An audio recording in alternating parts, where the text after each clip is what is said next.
You're very scary and bored. Ooh.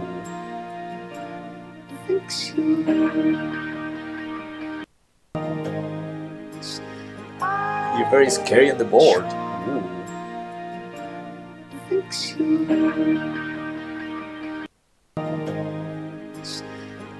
You're very scary and bored. Ooh.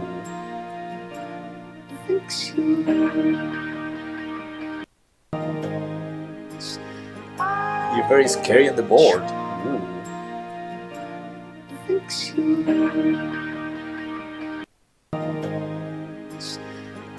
You're very scary and bored. Ooh.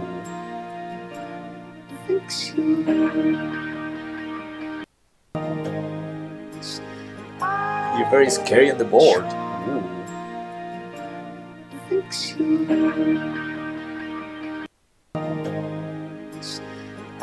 You're very scary and bored. Ooh.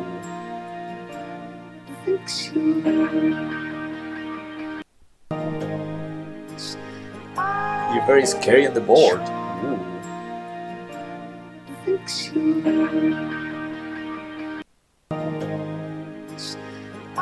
You're very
Okay.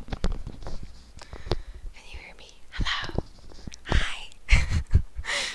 How's it going? Okay, I have to be quiet. It's gonna be very quiet. Oh no, Ixie's here too. I'm nervous, you guys. Hey, Ixia. Can you guys hear me? Or is this too quiet? Okay, you can hear me. Okay, so we're gonna read. Quiet. So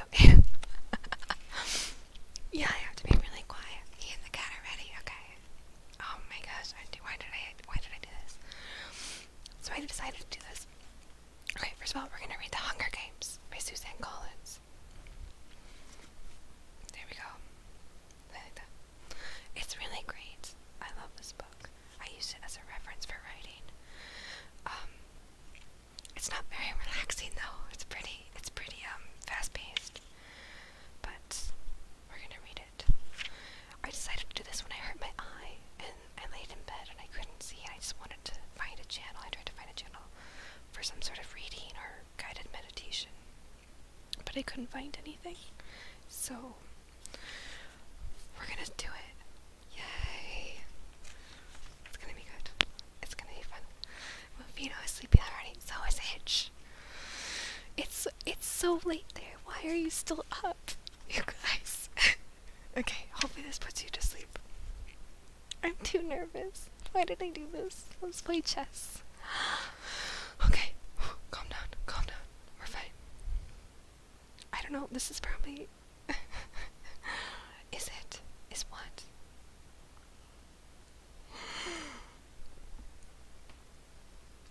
No, you changed time yesterday. Oh, so that it's less of an hour. Oh, it's still late. Oh, it's 3 in the morning instead of 4. Okay. Alright guys, chapter 1. Here we go. Ready? We're ready. New tweet. Good. Alright. I'm too nervous. I can't. Alright. No, shut up. We're gonna do it. Whew. I'm sweaty. Guys, I'm sweaty. Oofta. Only 6 hours instead of 7. For a month, right? Okay. Chapter 1. When I wake up, the other side of the bed is cold. My fingers stretch out, seeking Prim's warmth, but finding only the rough canvas cover of the mattress. She must have had bad dreams, climbed in with our mother. Why, you whisper? Because I have children sleeping very close to me, so I have to be quiet. Of course she did. This is the day of the reaping. Okay, I think I'm gonna only look at chats in between a few pages, or in between chapters, I'm not sure, after this. I prop myself up on one elbow. There's enough light in the bedroom to see them. My little sister Prim, curled up on her side, cocooned in my mother's body, their cheeks pressed together. In sleep, my mother looks younger, still worn but not so beaten down. Prim's face is as fresh as a raindrop, as lovely as the primrose for which she was named. My mother was very beautiful once too, or so they tell me. Sitting at Prim's knees, guarding her, is the world's ugliest cat. Mashed in nose, half of one ear missing, eyes the color of rotting squash. Prim named him Buttercup, insisting that his muddy yellow coat match the bright flower. He hates me, or at least distrusts me. Even though it was years ago, I think he still remembers how I tried to drown him in a bucket when Prim brought him home. Scrawny kitten, belly swollen with worms, crawling with fleas. The last thing I needed was another mouth to feed. But Prim begged so hard, cried even. I had to let him stay. It turned out okay. My mother got rid of the vermin, and he's a bored mouser. Even catches the occasional rat. Sometimes when I keep... Oh no, Phantom Phoenix is here. I can't. Dang, you're streaming late. Yeah. I know, this is a new Monday night thing. Joey, don't look at the chat, just read, okay? In between chapters, okay. I'm too warm, guys. I'm sweating.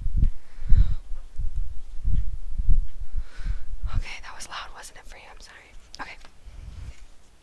Alright, sometimes when I clean a kill, I feed Buttercup the entrails. He has stopped hissing at me. Entrails, no hissing. This is the closest we will ever come to love. I swing my legs off the bed and slide into my hunting boots, supple leather that has molded to my feet. I pull on trousers, a shirt, tuck my long dark braid up into a cap, and grab my forage bag. On the table, under a wooden bowl to protect it from hungry rats and cats alike, sits a perfect little goat cheese wrapped in basil leaves. Prim's gift to me on reaping day. I put the cheese carefully in my pocket as I slip outside. Our part of District 12, nicknamed the Seam, is usually crawling with coal miners, heading out in the morning shift. Men and women with hunched shoulders, swollen knuckles, many who have long since stopped trying to scrub the coal dust out of their broken nails, the lines of their sunken faces. But today, the black cinder streets are empty, shutters on the squat, gray houses are closed. The reaping isn't until 2. May as well sleep in, if you can. Our house is almost at the edge of the seam. I only have to pass a few gates to reach the scruffy field called the meadow. Separating the meadow from the woods, in fact enclosing all of District 12, is a high chain-link fence topped with barbed wire loops. In theory, it's supposed to be electrified 24 hours a day as a deterrent to the predators that live in the woods. Packs of wild dogs, lone cougars, bears, that used to threaten our streets. But since we're lucky to get 2 or 3 hours of electricity in the evenings, it's usually safe to touch. Even so, I always take a moment to listen carefully for the hum that means the fence is live. Right now, it's silent as stone. Concealed by a clump of bushes, I flatten out on my belly and slide under a 2-foot stretch that's been loose for years. There are several other weak spots in the fence, but this one is so close to home, I almost always enter the woods here. I'm so nervous. Hi, dead man. Hi, toilet noggin. As soon as I'm in the trees, I retrieve a bow and sheath of arrows from a hollow log. Electrified or not, the fence has become successful to keeping the flesh-eaters out of District 12. Inside the woods they roam freely, And there are added concerns like venomous snakes. Added concerns like venomous snakes, rabid animals, and no real paths to follow. That's not true. Animals make paths. Just kidding, I'm sorry. But there's also food if you know how to find it. My father knew, and he taught me some before he was blown to bits in a mine explosion. Am I loud enough, you guys? Don't look at the chat. Okay, I'm sorry. There was nothing even to bury.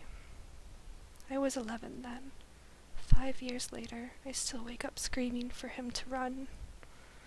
Even though trespassing in the woods is illegal, and poaching carries the severest of penalties, more people would risk it if they had weapons. But most of us are not bold enough to venture out with just a knife. My bow is a rarity, crafted by my father along with a few others that I keep well hidden in the woods, carefully wrapped in waterproof covers. My father could have made good money selling them. But if the officials found out, he would have been publicly executed for inciting a rebellion. Most of the peacekeepers turn a blind eye to the few of us who hunt, because they're as hungry for fresh meat as anybody is. In fact, they're among our best customers. But the idea that someone might be arming the scene would have never been allowed. In the fall, a few brave souls sneak into the woods to harvest apples, but always in sight of the meadow, always close enough to run back to safety of District 12, if trouble arises. District 12, where you can starve together in safety, I mutter. Then I glance quickly over my shoulder. Even here, even in the middle of nowhere, you worry someone might overhear you.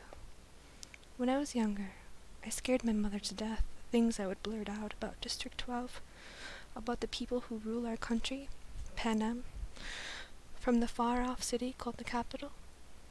Eventually I understood this would only lead us to more trouble.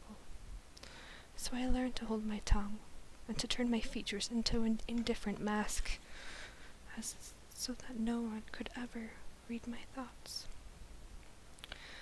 Do my work quietly in school, make only polite small talk in the public market, discuss little more than trades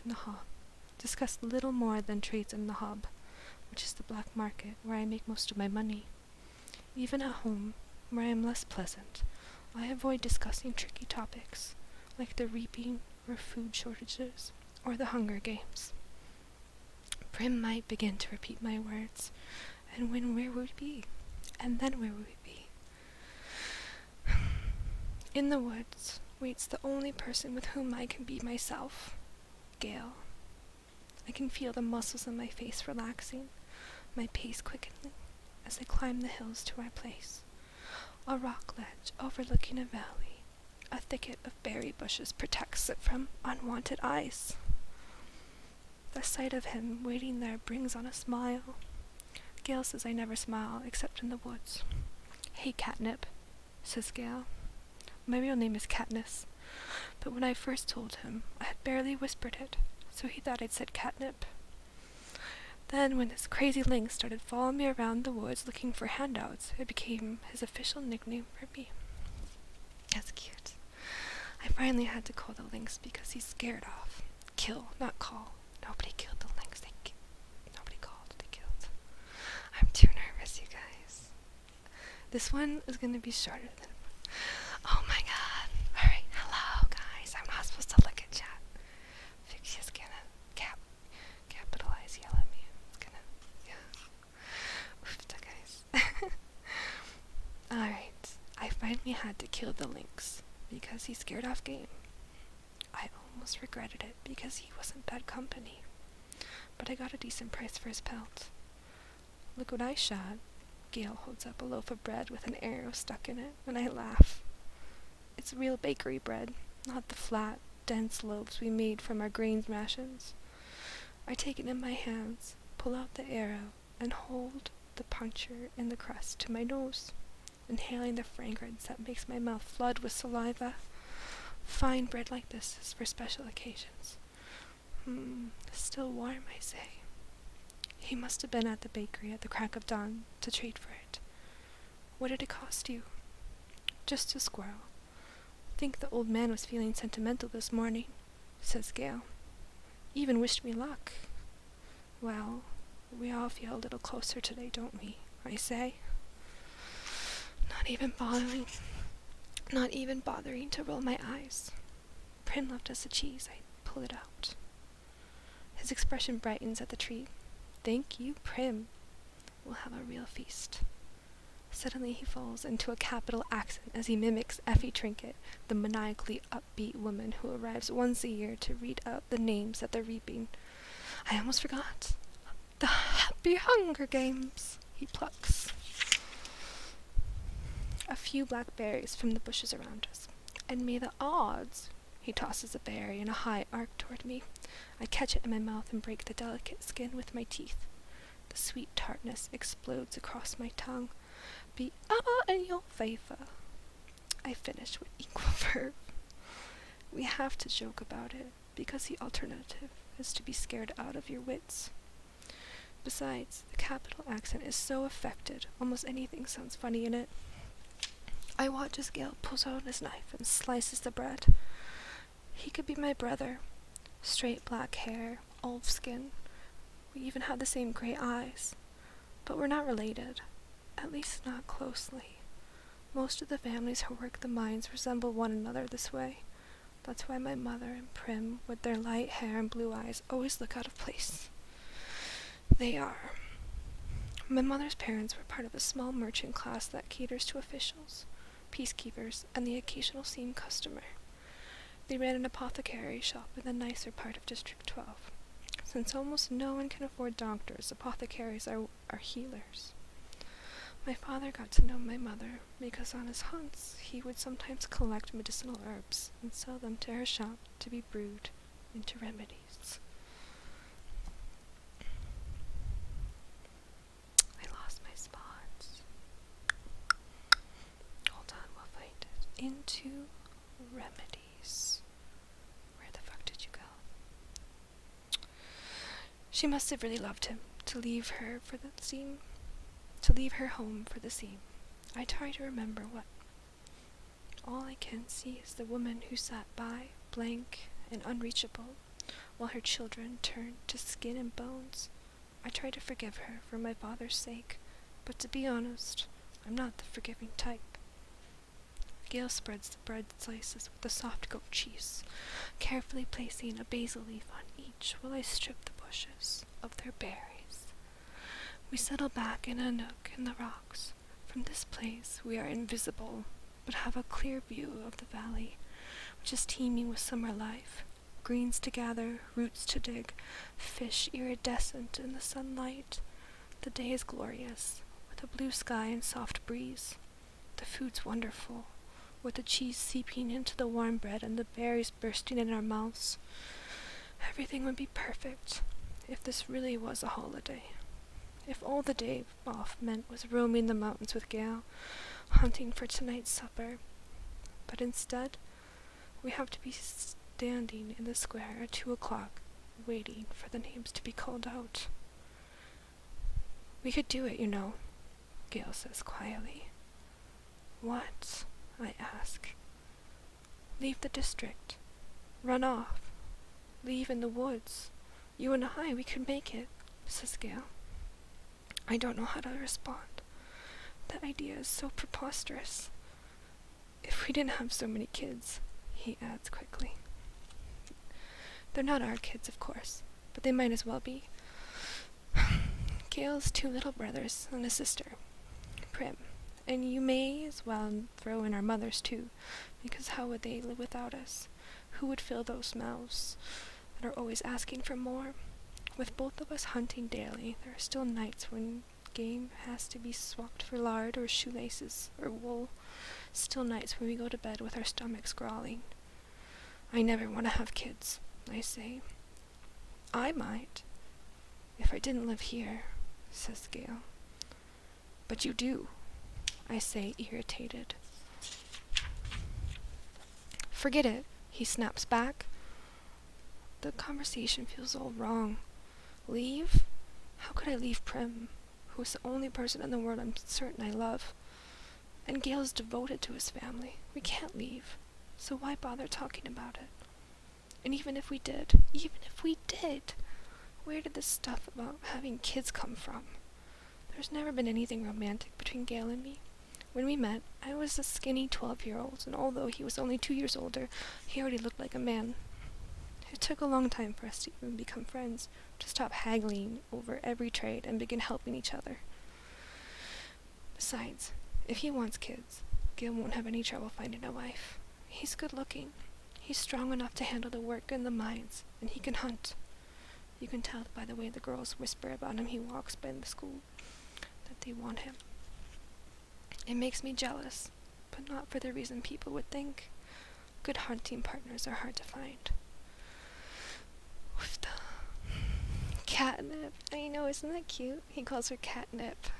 I like it. What do you want to do? I ask. We can hunt, fish, or gather. Let's fish at the lake. We can leave our poles, gather in the woods. Get something nice for tonight, he says. Tonight, after the reaping, everyone is supposed to celebrate.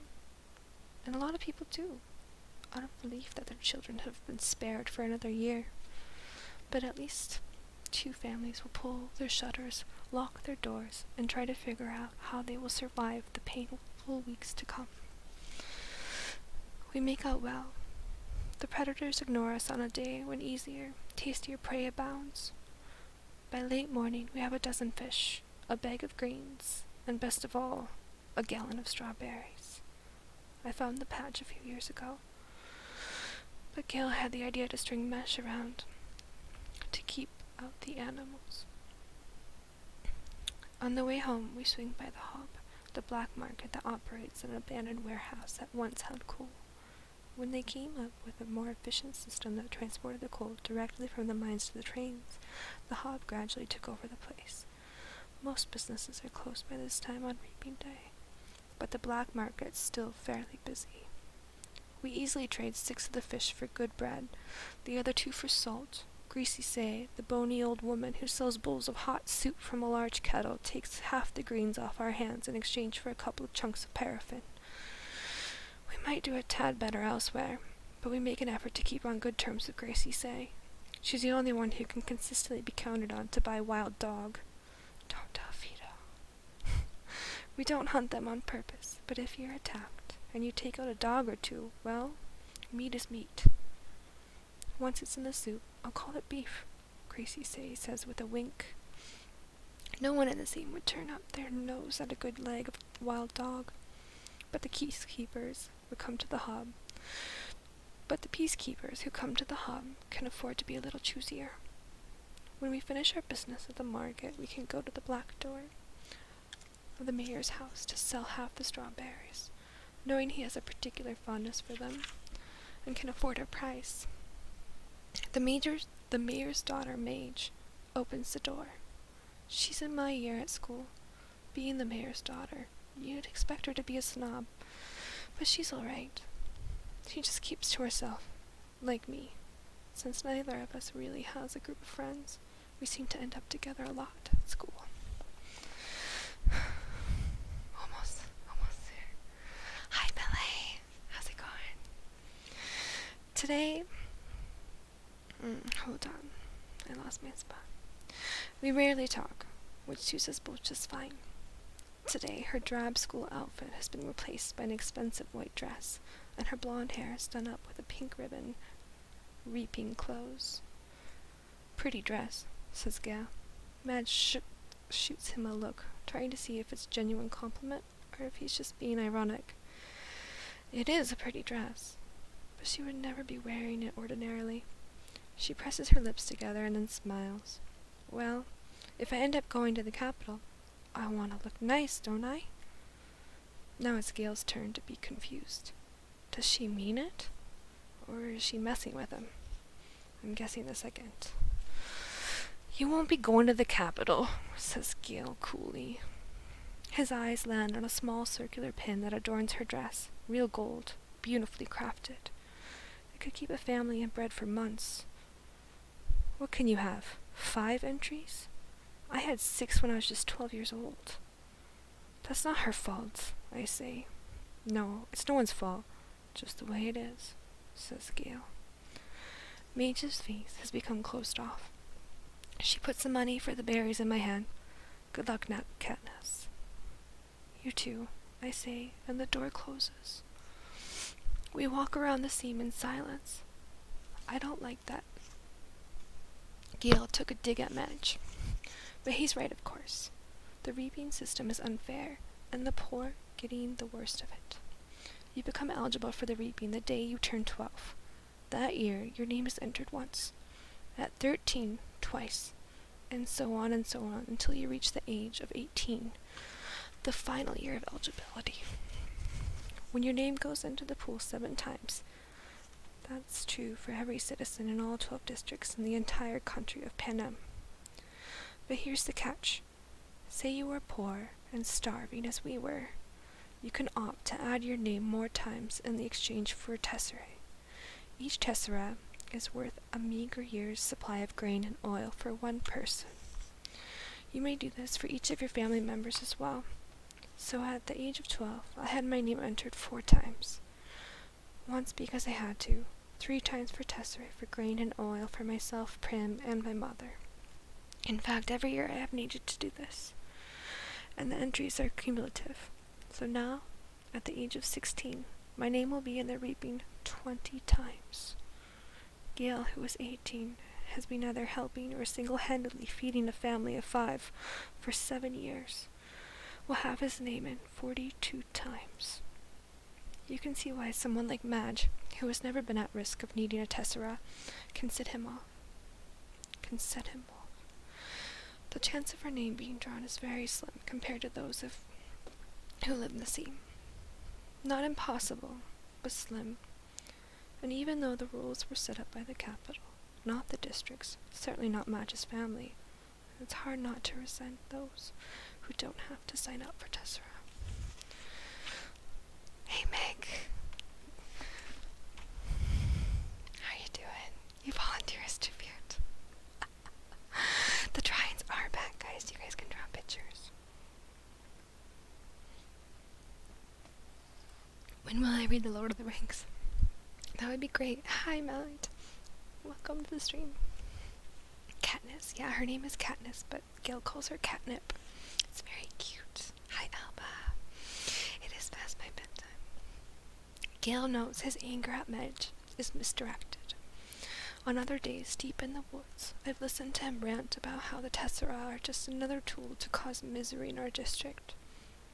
A way to plant hatred between the starving workers of the seam and those who can generally count on supper, and thereby ensure we will never trust one another.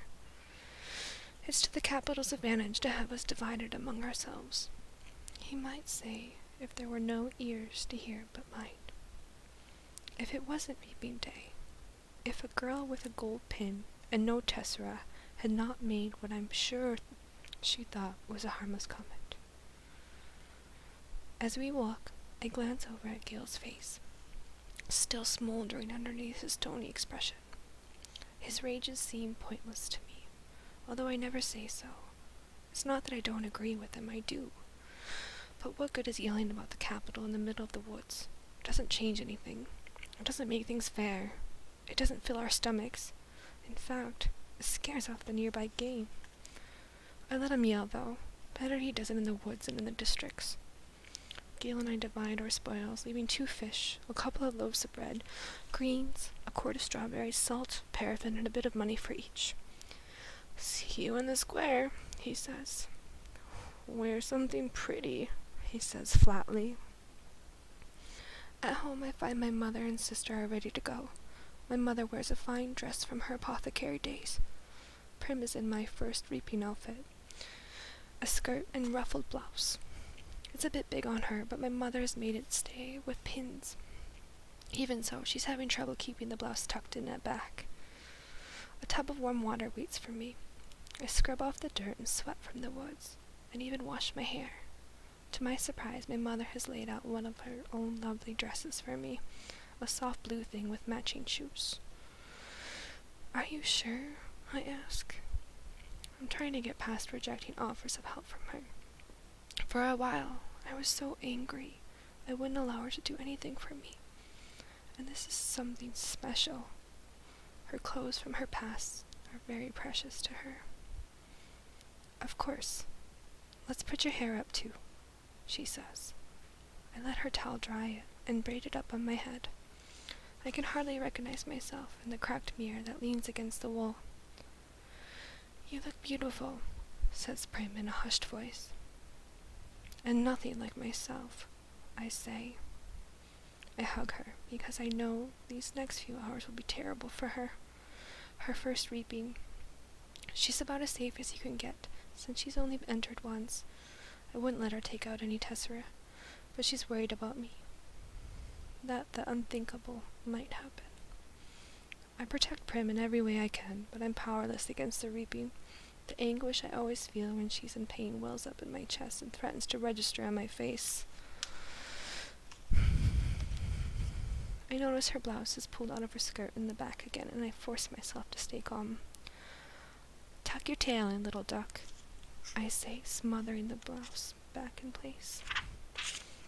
Smoothing, not smothering. There was no smothering. No blouses were suffocated in the making of this. No. Prim giggles and gives me a small quack. "Quack yourself," I say with a light laugh, the kind only Prim can draw out of me. "Come on, let's eat," I say, and plant a quick kiss on the top of her head. The fish and greens are already cooking in a stew, but that will be for supper. We decide to save the strawberries and bakery bread for this evening's meal, to make it special, we say. Instead, we drink milk from Prim's goat, Lady, and eat the rough bread made from the tessera grain, although no one has much appetite anyway. At 1 o'clock, we head for the square. Attendance is mandatory, unless you are in Destor. This evening, officials will come around and check to see if this is the case. If not, you'll be imprisoned.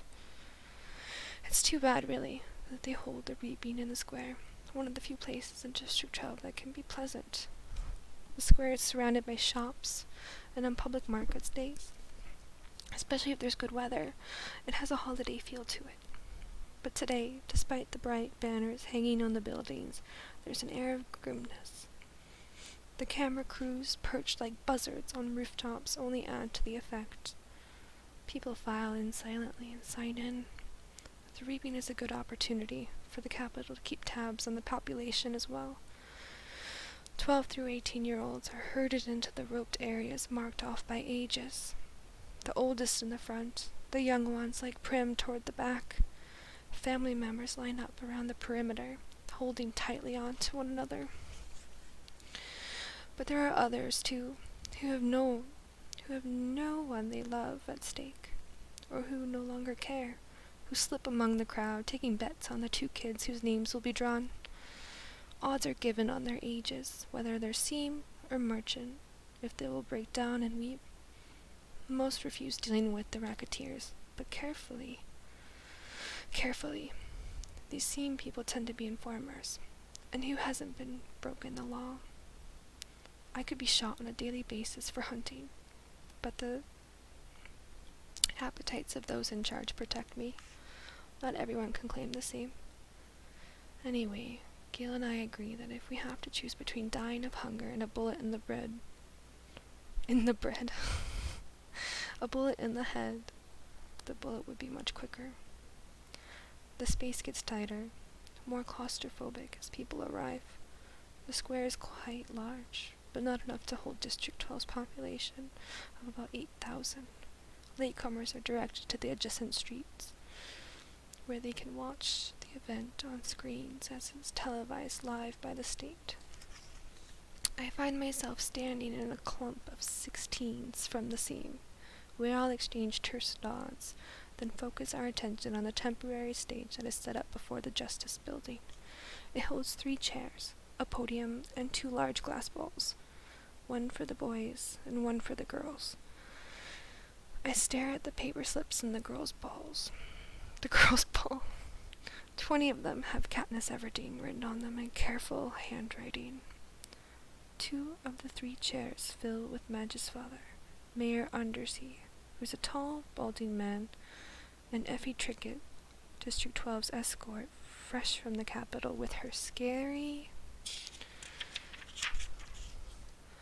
white grin, pinkish hair, and spring green suit. They murmur to each other, and they look with concern at the empty seat. Just as the town clock strikes 2, the mayor steps up to the podium and begins to read. It's the same story every year. He tells of the history of Panem, the country that rose up out of the ashes of a place that was once called North America. He lists the disasters, the droughts, the storms, the fires, the encroaching seas that swallowed up so much of the land, the brutal war from what little sustenance remained. The result was Panem, a shining capital ringed by 13 districts, which brought peace and prosperity to its citizens. Then came the dark days, the uprising of the districts against the capital. 12 were defeated, the 13th obliterated. The Treaty of Treason gave us the new laws to guarantee peace and, as our yearly reminder that the dark days must never be repeated, it gave us the Hunger Games. The rules of the Hunger Games are simple. In punishment for the uprising, each of the 12 districts must provide 1 girl and 1 boy, called tributes, to participate. The 24 tributes will be imprisoned in a vast outdoor arena that could hold anything from a burning desert to a frozen wasteland. Over a period of several weeks, the competitors must fight to the death. The last tribute standing wins. Taking the kids from our districts, forcing them to kill one another while we watch, this is the capital's way of reminding us how totally we are at their mercy. How little chance we would stand of surviving another rebellion. Whatever words they use, the real message is clear. Look how we take your children and sacrifice them, and there's nothing you can do. If you lift a finger, we will destroy every last one of you, just as we did District 13. To make it humiliating, as well as torturous.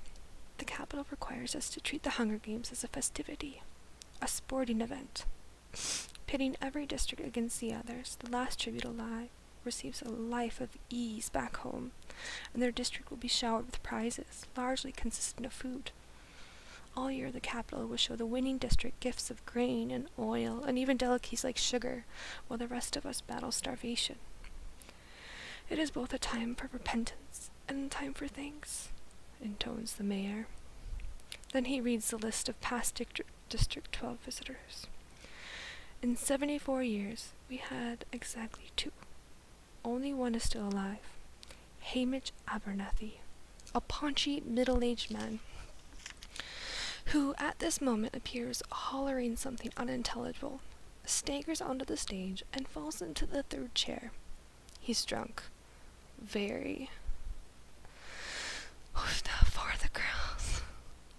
The crowd responds with its token applause, but he's confused and tries to give Effie Trinket a big hug. She barely manages to fend off.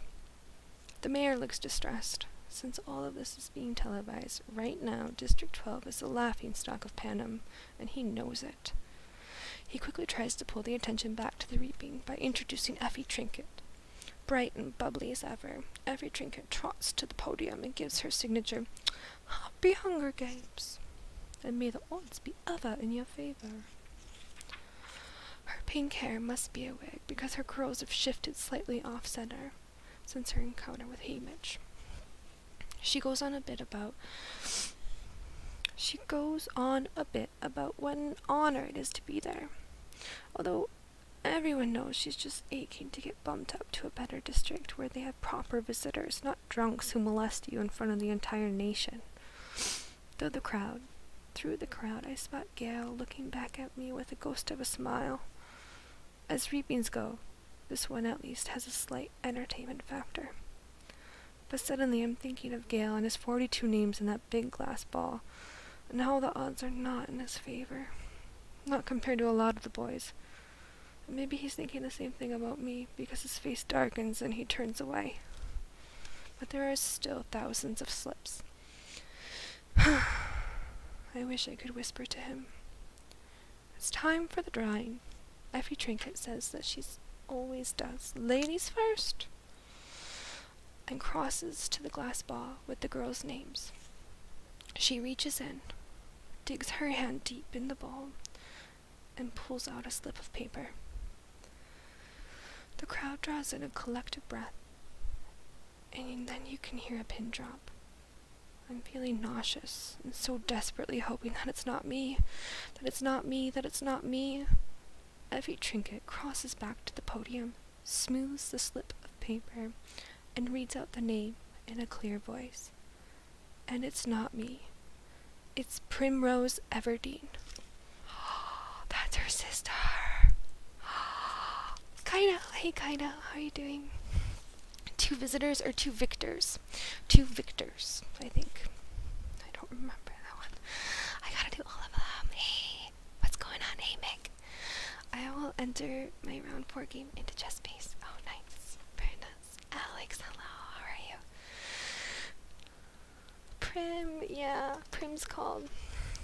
Alright, I'm gonna do a little bit more. No, we should probably stop there.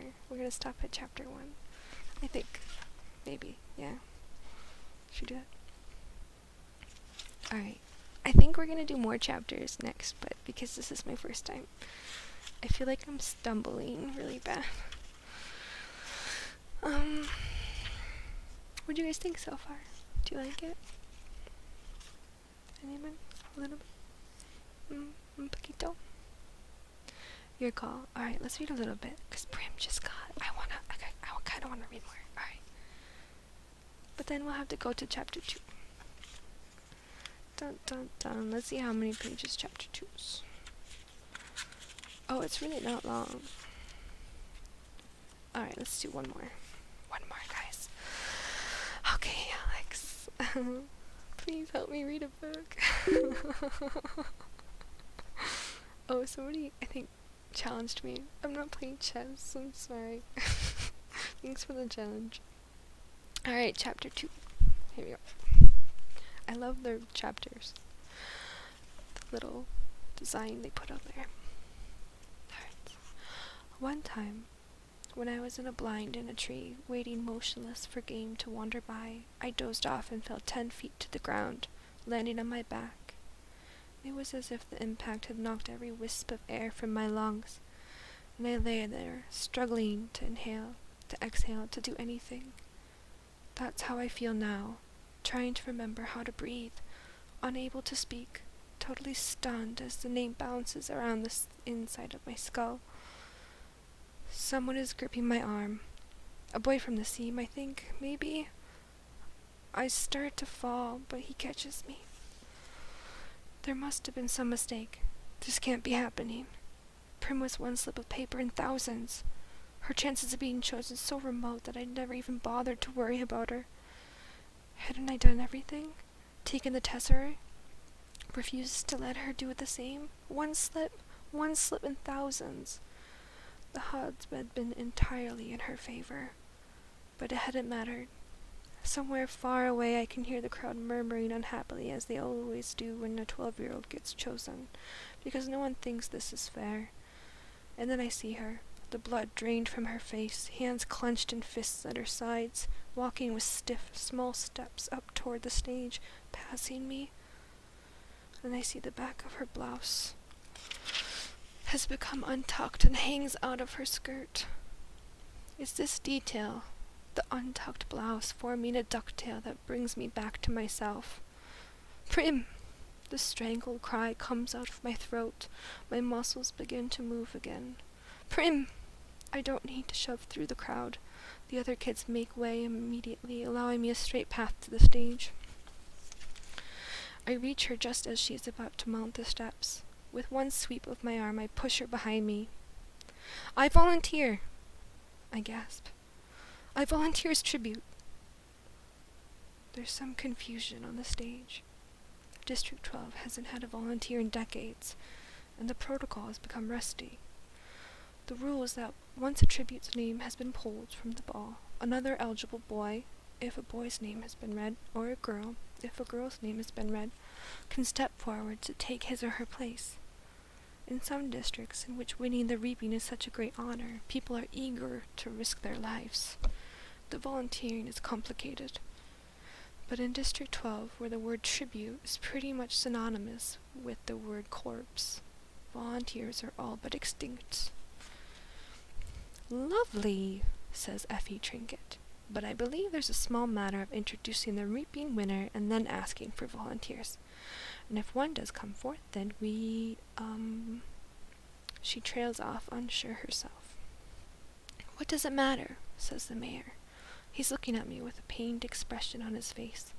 He doesn't know me really, but there's a faint recognition there. I am the girl who brings the strawberries. The girl his daughter might have spoken of on occasion. The girl who 5 years ago stood huddled with her mother and sister as he presented her, the oldest child, with a medal of valor. A medal for her father, vaporized in the mines. Does he remember that? What does it matter? He repeats gruffly. Let her come forward. Prim is screaming hysterically behind me. She's wrapped her skinny arms around me like a vice. No, Katniss, no, you can't go. Prim, let go, I say harshly, because this is upsetting me and I don't want to cry. When they televise the replay of the reapings tonight, everyone will make note of my tears, and I will be marked as an easy target, a weakling. I will give no one the satisfaction. Let's go. I can feel someone pulling her from my back. I turn and see Gale has lifted Prim off the ground, and she's thrashing in his arms. Up you go, Catnip, he says in a voice he's fighting to keep steady. And then he carries Prim off toward my mother. I steel myself and climb the steps. Well, bravo, gushes Effie Trinket. That's the spirit of the games. She's pleased to finally have a district with a little action going on in it. What's your name? I swallow hard.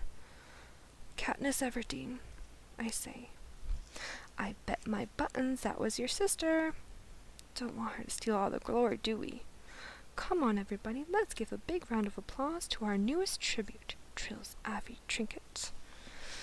To the everlasting credit of the people of District 12, not one person claps.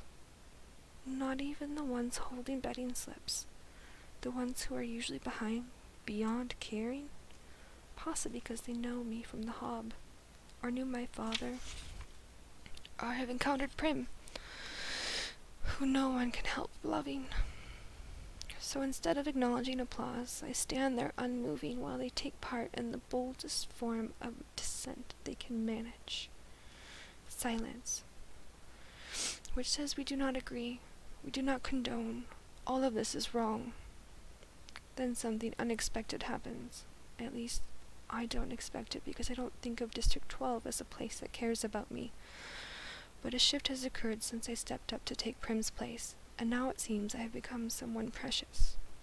At first one, then another, then almost every member of the crowd touches the 3 middle fingers of their left hand to their lips and holds it out to me.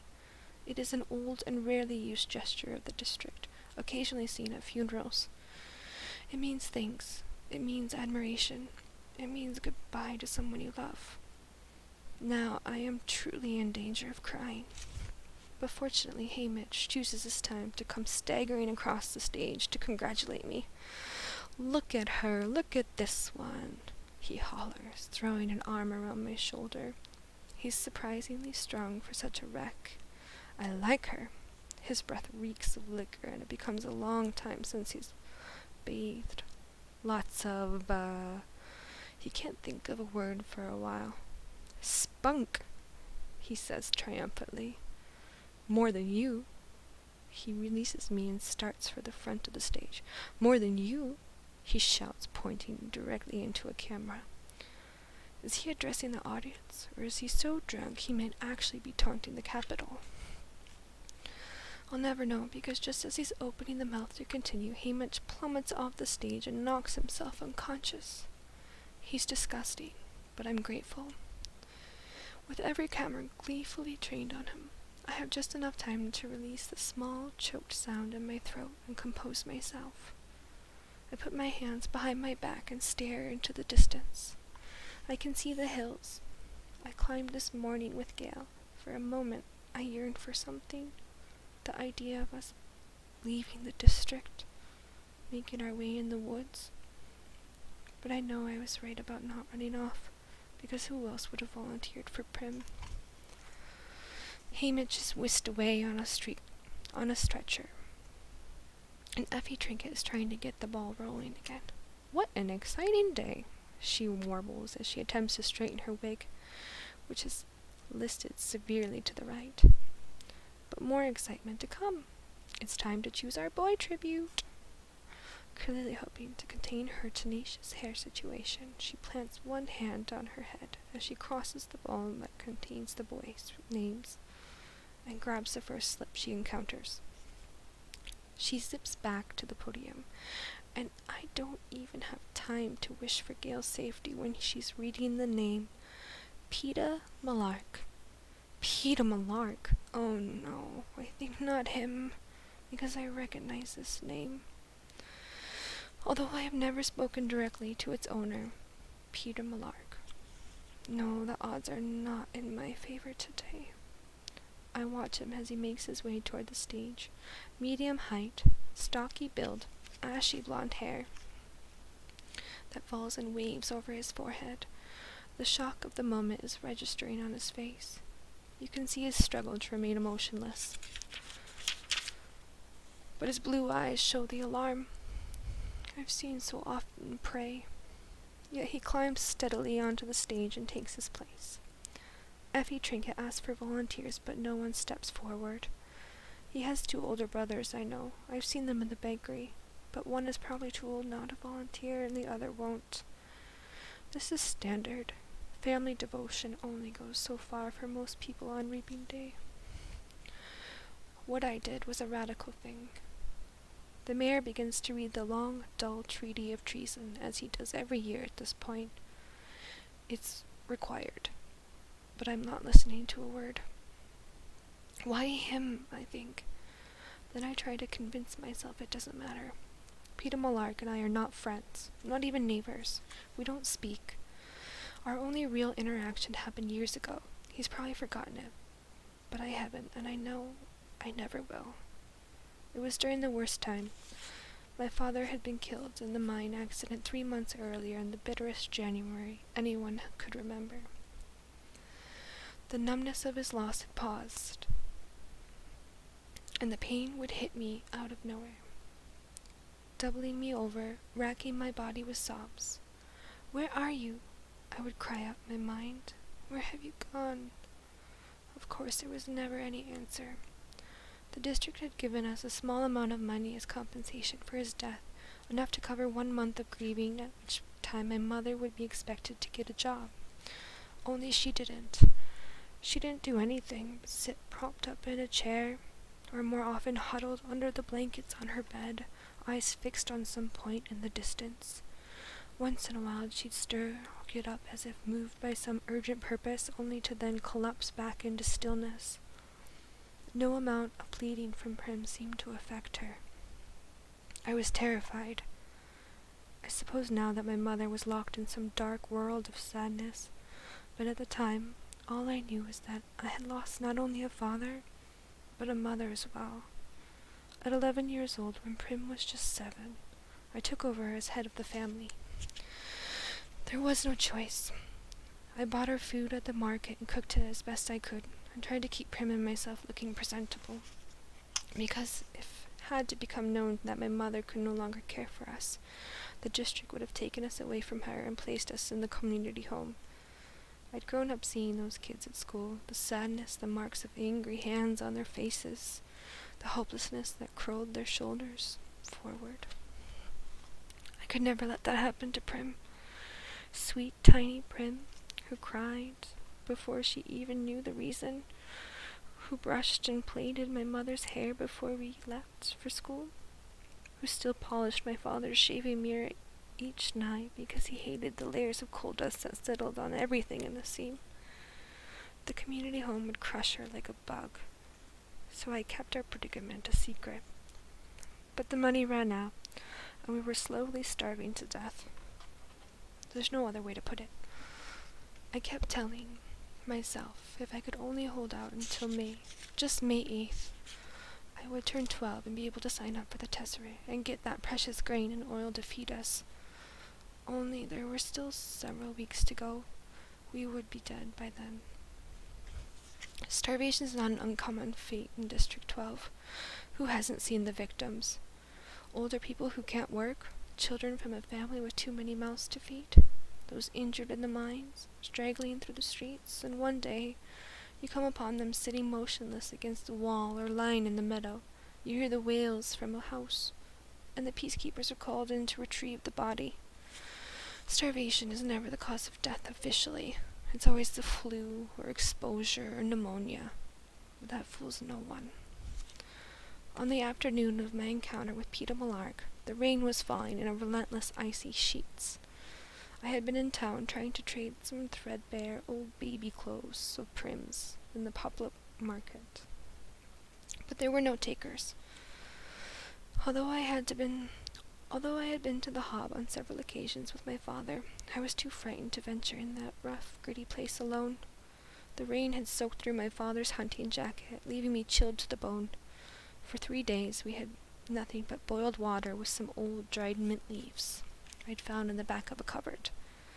By the time the market closed, I was shaking so hard I dropped my bundle of baby clothes in a mud puddle. I didn't pick it up for fear I would keel over and be unable to regain my feet.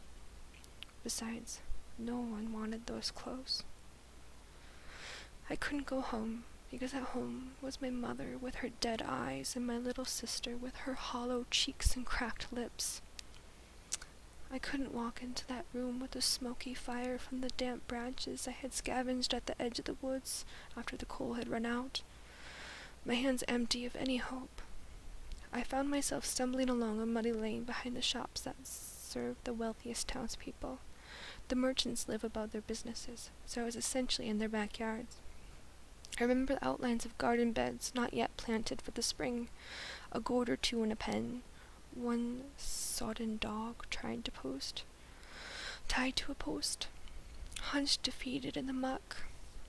All forms of stealing are forbidden in District 12, punishable by death, but it crossed my mind that there might be something in the trash bins, or those were fair game.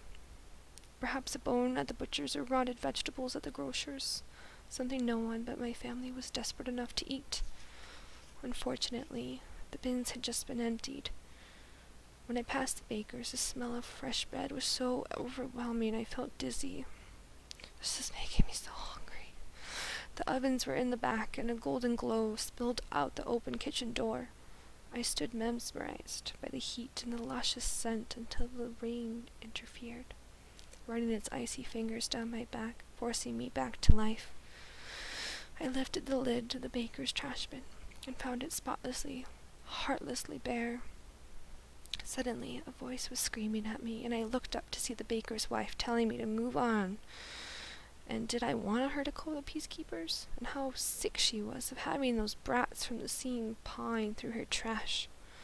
The words were ugly, and I had no defense. As I carefully replaced the lid and backed away, I noticed him, a boy with blonde hair peering out from behind his mother's back. I'd seen him at school. He was in my year, but I didn't know his name. He stuck with the town kids, so how would I? His mother went back into the bakery grumbling, but he must have been watching me as I made my way behind the pen that held their pig. I leaned against the far side of an old apple tree. The realization that I'd have nothing to take home had finally sunk in. My knees buckled, and I slid down the tree trunk to its roots. It was too much. I was too sick and weak and tired. Oh, so tired. Let them call the peacekeepers and take us to the community home, I thought. Or better yet, let me die right here in the rain. There was a clatter in the bakery, and I heard the woman screaming again, the sound of a blow, and I vaguely wondered what was going on. Feet sloshed toward me through the mud, and I thought, it's her. She's coming to drive me away with a stick. But it wasn't her. It was the boy in his arms. He carried 2 large loaves of bread that must have fallen into the fire because the crusts were scorched black. His mother was yelling, "Feed it to the pig, you stupid creature." Why not? No one decent will buy burned bread. He began to tear off chunks from the burned parts and toss them into the trough, and the front bakery bell rang, and the mother disappeared to help a customer. The boy never even glanced my way, but I was watching him, because of the bread, because of the red wheal that stood out on his cheekbone. Was that supposed to be welt? Wheal. What had she hit him with? My parents never hit us. I couldn't even imagine it. The boy took one look back to the bakery as if checking that the coast was clear. Then, his attention back on the pig, he threw a loaf of bread in my direction. The second quickly followed, and he sloshed back to the bakery, closing the kitchen door tightly behind him. I stared at the loaves in disbelief.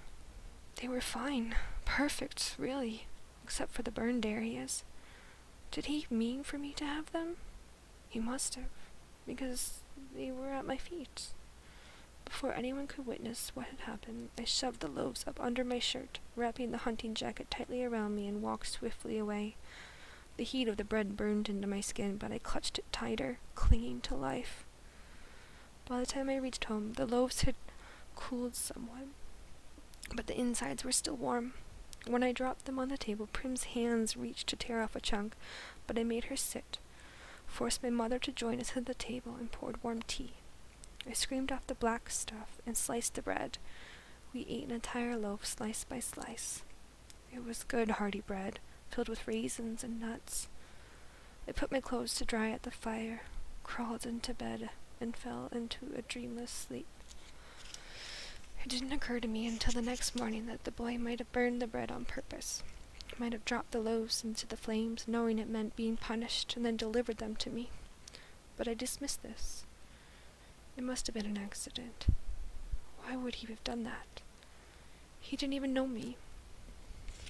Still, just throwing me the bread was an enormous kindness that would have surely resulted in a beating if discovered.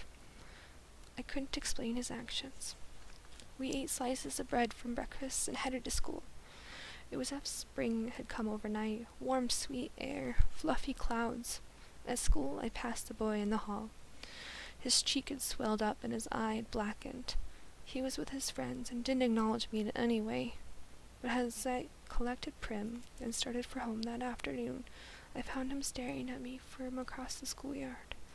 Our eyes met for only a second, then he turned his head away. Dropped my gaze, embarrassed. That's when I saw it. The first dandelion of the year. A bell went off in my head. I thought of the hours spent in the woods with my father, and I knew how we were going to survive. To this day, I can never shake the connection between this boy, Peter Malark, and the bread that gave me hope, and the dandelion that reminded me that I was not doomed. And more than once, I have turned in the school hallway and caught his eyes trained on me, only to quickly flit away. I feel like I owe him something. I hate owing people. Maybe if I had thanked him at some point, I'd be feeling less conflicted now. I thought about it a couple times, but the opportunity never seemed to present itself. And now it never will, because we're going to be thrown into an arena to fight to the death. Exactly how am I supposed to work in a thank you in there? Somehow, it just won't seem sincere if I'm trying to slit his throat. The mayor finishes the dreary treaty of treason and motions for Peter and me to shake hands. His are as solid and warm as those loaves of bread. Peter looks me right in the eye and gives my hand what I think is meant to be a reassuring squeeze. Maybe it's just a nervous spasm. We turn back to face the crowd as the anthem of Panem plays. Oh well, I think. There will be 24 of us. Odds are someone else will have to kill him. Of course, the odds have not been very dependable of late. Okay, guys. That was all of chapter 2. That's all we're gonna do today. Oofda. I have to learn how to breathe. I feel like a little lightheaded because I'm not breathing as much as I'm supposed to. Oofda, what did I miss? If you are drafted... What? I'm so huge. Look at how huge I am. Oofda. No challenge, please. Cool design. Wait, what? I love it. I want more. You guys like it? I love this book. It's really cool. It's a cool book. Oh, thanks for the follow, guys. I see a follow. Alright. I haven't read this book in such a long time ago, man. It's really great. The first time I read it in one sitting. I couldn't stop. I'm not hungry already. I'm hungry now. I'm totally gonna eat. Ooh, dope stream on Wednesday, Kaido. Very nice. Thanks, guys. That's so nice. Yeah, I started this because I already said that like a million times, but yeah. So, we're gonna do this again next Monday. We'll start back up with chapter 3. And I'm not gonna do music, so if you guys want, like if you're not around but you want to know what happens, the videos won't be, the audio will be fine. It won't be cut out from the music, so. I'm not like Will Alex. I'm sure you aren't. I want this every night. I can't do it every night. Thank you for being so sweet. Alright, guys. Thank you so much. I hope you have a great night and sleep tight. Sweet dreams, everyone. I'm gonna go now. I'm gonna go to bed. It's 10. This is my bedtime. So, bye, guys. Thanks for hanging out. Appreciate it. And I will see you tomorrow at 10 a.m. for chess, probably.